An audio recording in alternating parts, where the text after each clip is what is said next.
ஆனாலும் சகோதரர்களே, உதுஹியாவுடைய காலம் வந்தா மனிதர்கள் ஏமாற்றுகின்ற மனிதர்களாக, ஏமாறுகின்ற மனிதர்களாக மாறிவிடுகின்ற ஒரு நிலையை நாங்கள் பார்க்கிறோம். இரண்டில் ஒன்று நடக்கிறது.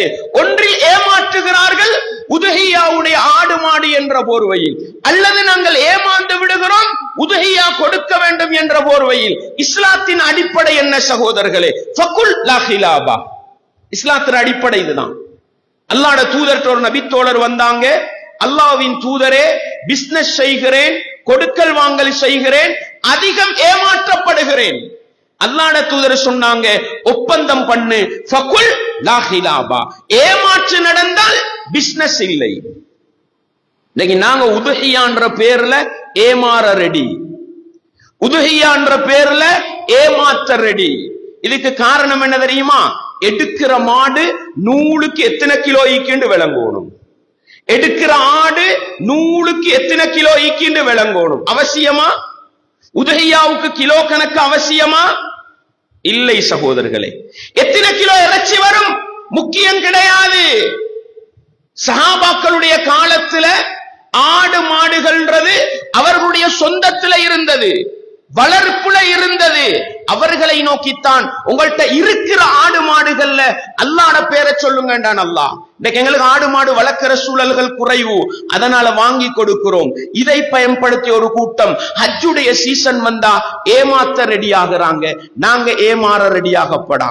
என்ன நடக்குது தெரியுமா? அறுத்த பிறகு மாட்டை இருக்கின்ற கலாச்சாரம் வந்திருக்கிறது. ஏன் ரசூலுல்லாஹ் அறுத்த பிறகு மாட்டை நிறுத்தாங்களா? அறுத்த பிறகு மாட்டை நிறுத்து வாங்குறோம். எதை வாங்குறோம்? இறைச்சி கடை கலாச்சாரம் தெரியாதா உங்களுக்கு? 4 தொடையத்தான் வாங்குறோம். 4 தொடை நிறுக்கிறது, 4 தொடைய. குடல் சும்மா, ஈரல் பல்லு குத்தி சும்மா, தலை சும்மா, வால் சும்மா, முழங்காலுக்கு கீழே உள்ள கால் சும்மா. இஸ்லாம் மாடு கொடுக்க சொல்லுதா, இறைச்ச வாங்கி கொடுக்க சொல்லுதா? ஏன் இந்த இடத்துக்கு போனோம்? நம்பிக்கை இல்ல. நம்பிக்கை இல்லைன்னா வாங்காதீங்க. நம்பிக்கை இல்லாதவன்ட்ட போய் ஒப்பந்தம் பண்ணாதீங்க. ஃபகுல்லா ஹிலாபா. ஏமாந்து போகாதீங்க. இன்னைக்கு ஏமாறுவதற்கு 10 ஹாஜியார்மார் ரெடி. அவன் ஏமாத்துறதுக்கு ஆடு மாடை கொண்டு வர. நான் கேட்கிறேங்க, வார ஆடுகள் எல்லாம் 1 வருஷம் பூர்த்தியான ஆடுதான் வருதா? இது எப்படி நிறுத்தீங்க? எந்த தராசுல வச்சு பாத்தீங்க? வார மாடெல்லாம் 2 வருஷம் பூர்த்தியான மாடுதான் வருதா? எந்த தராசுல வச்சு நிறுத்தீங்க? நம்பிக்கையின் அடிப்படையில தானே கொடுத்தீங்க. அது மாதிரி ஏன் நிறுவையில நம்ப முடியாது? ஏன் அறுத்த புறவு நிறுத்து சல்லி கொடுக்க ரெடி ஆகுறீங்க? அன்பார்ந்தவர்களே, அல்லாஹ் அல் குர்ஆனிலே சொல்கிறான், லய்யனாலல்லாஹ லுஹூமுஹா வலா திமாஉஹா வலாகி யனாலுஹு தக்வா மின்கும். தெளிவா அல்லாஹ் சொல்லிட்டான். நீங்கள் பங்கு வைக்கின்ற மாமிசங்களோ இறைச்சிகளோ அல்லது நீங்கள் ஓட்டுகின்ற இரத்தமோ அல்லாஹுவை சென்றடைவதில்லை. நான் அறுத்த மாட்டுல எவ்வளவு ரத்தம் போனிச்சு படைச்சவன் ரப்பு அதை பார்க்கிறது இல்ல. நீங்க அறுத்த ஆட்டுல மாட்டுல எத்தனை கிலோ இறைச்சி வந்துச்சு, எத்தனை பார்சல் போட்டோம், இத அல்லாஹ் பார்க்கிறது இல்ல. வலாகி யனாலுஹு தக்வா மின்கும். உங்களோட உள்ளம் எப்படி இருந்தது? உங்களோட உள்ளம் எப்படி இருந்தது? அன்பார்ந்தவர்களே, இஸ்லாமிய உறவுகளே, எனவே உதுஹியா கொடுக்கிற நேரம் மிச்சம் கவனமாயிருங்க. நல்லா தேடி படிங்க. இபாதத்து பாழாயிடப்படாது. இறைச்சி பார்சல்ட நோக்கத்திலையும் கிலோ கணக்கு பார்த்தோம்.